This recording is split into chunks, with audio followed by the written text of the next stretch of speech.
I think being an author was not on my list of things that I wanted to do or aspire, because I always thought that my English is very basic. Whatever anybody said about me, Delhi should shine. My primary concern was not how I am perceived by people, but Delhi should shine. For me, I think when I said I've always believed that you should be the star of your own show, whether you're doing anything big or small. I love teamwork, but I also I'm a one-man army. So there have been times where I've met people who are insecure of maybe my looks or the privilege or what I've achieved. So then I try to come down to a level where to understand, and then after, if I can't make peace with that person, then I just let go. I'm started working very late, so I feel I have to achieve a lot in that much less time. So for me, every minute is so precious. Now in the book, there's one bit where you talk about your health, and I thought that chapter was a little bit controversial. And it's not a disclaimer because I want people to know I actually don't take painkillers. So they're like, everybody wants to know and know about the way of life. So I said, no, I don't think so. That was the idea, and they had faith in me. Hello and welcome to NDTV Loves Books. Today we have on our program somebody who's very multifaceted. She's multi-hyphenated. She's become quite the personality in Indian popular culture. She's an art patron. She's a philanthropist. She's a photographer, a fashionista, a model. And now she's become a writer. She's become an author of this book, Shalini Pasi. Congratulations on your book, The Art of Being Fabulous, 10 Rules for a Beautiful Life. Thank you so much for having me on the show, and thank you for the introduction. Absolutely. Tell me, after everything that you've done, and in fact, it's so funny, I described so many different hats you wear, and I forgot to say that you're a reality television star as well, which is one of the ways that many people today know you. But tell me, what made you write this book? Is it something you always wanted to do? So I think being an author was not on my list of things that I wanted to do or aspire, because I always thought that my English is very basic, and I never thought that I've had a journey which would actually inspire people. It was a friend who had said that you should write your memoirs. That made me think long time back, but I thought maybe at the end of my life, when I'm 120 years old, then I would start penning when I've done enough things that I could write about. It was actually Penguin, as well as many other important publishing houses who reached out to me. My agent, Sunflower Seeds, who, would call me every day and set up a meeting with Penguin. And I just went to the meeting saying that, I'm really honored that you've offered this, but I don't think I have it in me to write it because it's not my thing. And they explained to me, that there are people, and especially the younger generation, is so much interested in. And you're having a moment, right? It's ever since the reality show came out. And so they're like, everybody wants to know and know about the way of life. So I said, no, I don't think so. That was the idea, and they had faith in me. And with that, all of last year I was doing this. We did not disclose because I was not sure how it would turn out. And when the first draft I submitted to them, and they were very happy with it. So then we started. I knew that there could be something. All right, a little something for our viewers and all of them who want to know more about you. It's The Art of Being Fabulous. You talk a lot about what being fabulous means to you. You talk about fabulosity as well. A little teaser for our viewers. Of course, you've got to read the book to find out everything about it. But yes, what is it? You describe it as an energy. So it's basically 10 Rules to a Beautiful Life. This book has anecdotes from my childhood to present. Some are fun. Some will make you laugh. Some will make you cry.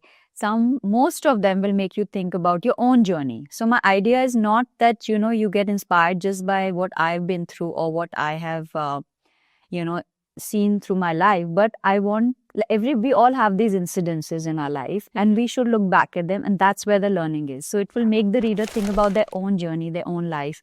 And when I want people, when they read it, I want them to feel connected with their families, connected with themselves, So we all have it. We have the inspiration in our own lives.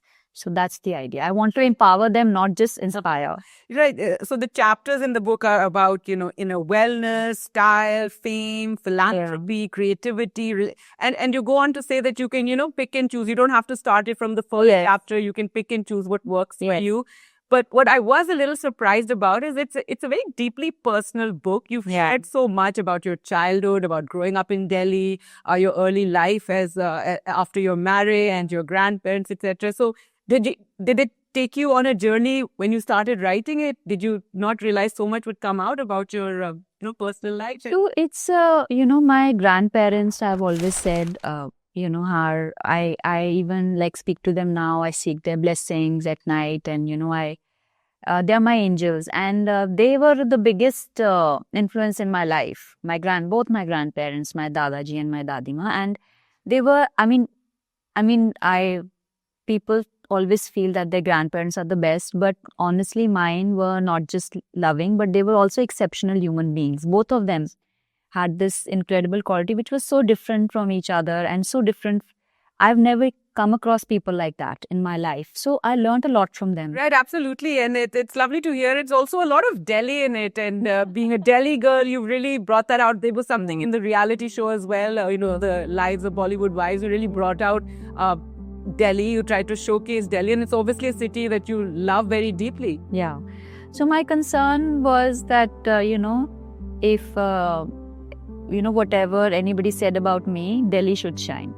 My primary concern was not how I am perceived by people, but Delhi should shine, So, and lots of people, like when they saw the series, like the true Delhi people born here, living here, the Delhi people at heart, I got so many messages from those people saying, you did Delhi proud. I'm like, that was my only concern. So I love Delhi. It's I always say that Delhi is a place where we have one potent tradition and one in the contemporary world, and that's who I am. I very traditional, yet I'm very modern as well. Does it make you sad that today when you talk about Delhi, it's all about the air pollution, and it's such a beautiful city, and I absolutely agree, and this is the weather we should all be enjoying Delhi so much, but unfortunately it's all about the toxic air and air pollution. Yeah, so Delhi Delhi winters are something that people, you say Delhi winter, people like, oh my god, winters in Delhi, sitting in the lawn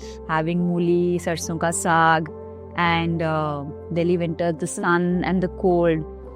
Sadly, it and sometimes even now when people tell me Delhi is so polluted, I am kind of delusional and I say, no, it's just the fog. But the reality is that it is very polluted. There are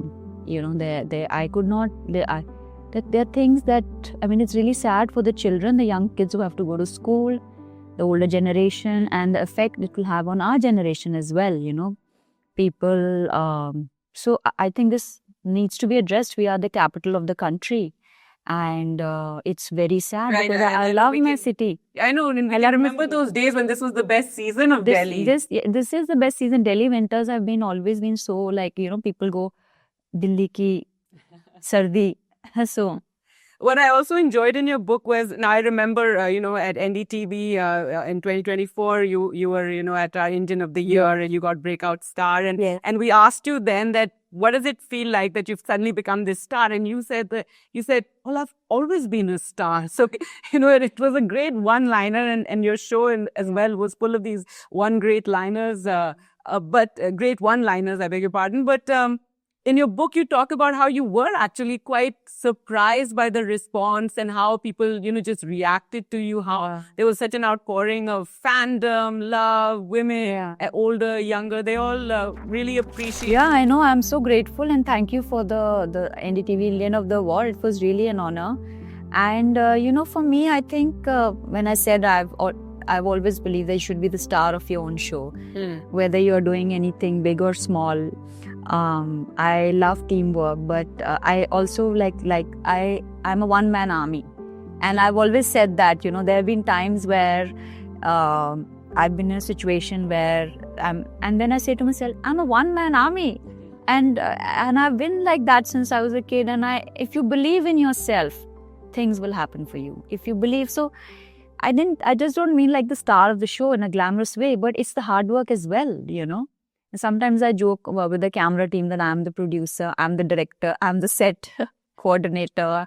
So I think it's very important to be multitasking, and you have to feel important. Like you have to feel that whatever you're doing is important, and it will make a difference. Do it well. And do it well. I want to read one bit that you wrote about how a young woman wrote to you and she said, I always thought something was wrong with me, but after watching you, I realized it wasn't me, it was their insecurity. Yeah. So what did you mean by that? Were there like shots fired there? Is it something to do with your experience on the reality? No, actually, really not, because for I think the reality is actually a very short part of my life. Sure. And since childhood, like if you're nice looking or from a certain background, of course you will be like there'll be some privileges, but there'll always be people who will resent you for what you have, and it's but natural. But the thing is that you learn to realize sometimes somebody's behavior, when you cannot understand, you have to step back and understand whether they genuinely don't like you because they didn't have that privilege, or because they're feeling that you are getting, you also, like, if you're from a certain background, you do have an advantage. So is that person not like me because I have an advantage or I'm already known? And then you have to address it that way. So there have been times where I've met people who are insecure of maybe my looks or, the privilege or what I've achieved. So then I try to come down to a level where to understand. And then if I can't make peace with that person, then I just let go, because I can just do my best. I cannot, change the entire perception of that person, Okay, because after the series, people did feel that the other women were somewhat, catty towards your ganged up. And there was a lot of curiosity as well. And of course, you've talked about the 4 phases of getting to know Shalini Basi. Yeah, I think women have this thing where they do all this. But, I honestly, like, for me, I don't like to, I want to win. I want to win the war. I don't want to fight battles. You know what I mean? So my energy, either I can use in doing like small talk or like defending myself, but I just want to conserve my energy, because I started working very late, and I'm 50 years old. I'm started working very late, so I feel I have to achieve a lot in that much less time. So for me, every minute is so precious. Okay, let's talk about fashion. I read about how you said that a lot of women started having these sassy, fussy parties, and I'm sad I was never invited to one of them. But that was so much fun, and you write about how a lot of them reached out, and your fashion has become a big talking point, and clearly you're a role model to a lot of young women when it comes to fashion and being very bold. So I think my concern was that whatever I was wearing, white I love wearing white. And light colors don't come across good on camera, but I still managed to get in 2 or 3 white outfits. I had to wear a lot of color because that's what the camera catches. The accessories were, I used to shave my hair. So for me, there was a time for 8 years I didn't wear any jewelry, prints, colors. The outfits were very minimal. Yes. For me, it was a kind of, when I wear prints or color, it's like with a vengeance. So one is that. And the second thing is that it's also a lot out of, it's also like an armor that everybody just focuses on, like she's wearing a cross. And then everybody is like, she's wearing these cross earrings and she's wearing these eyes and the evil eyes so everybody got a little diverted with that, and they let me be at peace. So. In the book as well, Shalini talks about that, about how you're constantly curious and you just don't like to be jaded, and that's quite a positive thing to have, because in this world, especially in Delhi, in this society, and the same conversation, jaded. People are having the same conversation, they talk about the same things, they go to the same place, they meet the same people, and so your brain, just those particular parts of the brain are regularly being active. There's no challenge, there is no stimulation. For me, I think as an artist, it's very important to be constantly stimulated visually and also challenged. If I try to set goals which are bigger than myself, so that in the morning I wake up and say, okay, you better get up because you have so much to do. Now, in the book, there's one bit where you talk about your health, and I thought that chapter was a little bit controversial only because these days there's so much talk about, the doctors are just tackling misinformation on social media, and you talk about how you've not taken a pill, you've not taken any antibiotics, and how you go back to different foods and Ayurveda and naturopathy. Are you ready for any sort of criticism that may come? So when I launched my art foundation, MASH, I got calls from so many friends saying that we are so glad that you are coming out with a wellness book, like with a wellness platform. I said, it's not a wellness platform. I'm not a certified doctor, and I'm not even a nutritionist. I said, whatever, if I'm telling you anything. So and that's a disclaimer about That's a disclaimer. No, it's not really like that. Yeah, honestly, sure, it's like sure. if I do something the way I do it, I don't think the other person can do it that way. It is just something for you to read, and there are ways you can Google on the net and you can check. I'm not advising anybody. There are friends who have taken my advice, not followed through, and it's not worked. Unless you follow it through, it's not going to work. And it's not a disclaimer because I want people to know that that there are ways, because if you're taking a pill, if you're taking antibiotics, your immunity goes down. And so I genuinely believe in all that. I actually don't take painkillers. Yeah, you talk about it in the book. Also, you're obviously not a foodie the way you've described in the book. For you, No, eating I is am. I used to functional, be. I used to love cooking. I don't know if I love cooking. I was a very good cook. I used to cook a lot because I wanted to Yes, you master talk that. about as a young I don't know bride, if that's I something that enjoyed it, but it was more for, I don't know, I mastered that, and then I got bored because, I just felt that it was, you cannot just focus your entire life on your lunch, dinner, next meal, tea, and, the best pastry, the best, the outer crust of the samosa, or, stuff like that. And for me, I had outgrown that. And I used to be a foodie, but now I eat for sustenance. So Shalini Pasi, you're having a fabulous time with your fabulous book, taking it around to all these lit fests. So what next now for you? You've done so much. You've been a model, a photographer, a reality TV star. You were in a music video as well, I remember recently. That was a Netflix celebratory video. And now an author. So films, more art, museum. What is it that so you lots happening. Yes. And lots of announcements will come regarding the television and like the OT and everything this year. I think for me, doing things is really important. And I'm so glad everybody now, because I'm in the public, everybody knows what I'm doing. I've always done a lot of things. I don't think, but I still need to do much more, Yeah, and you talk about how initially when you were offered the show by Karan Johar and you were in two minds, but you also thought it was a way that you could draw attention to all the other work that you're doing. So for me, charity, philanthropy, or art. So yes. So for me, I wanted to do a travel and an art show. I wanted to do a travel show around India. And during the pandemic, I traveled to many absolutely stunning locations around our country: Leh, Ladakh, Dharamshala, Pondicherry, Bikaner, Jaisalmer. And I shot lots of footage. But I think the networks felt that I needed a larger audience.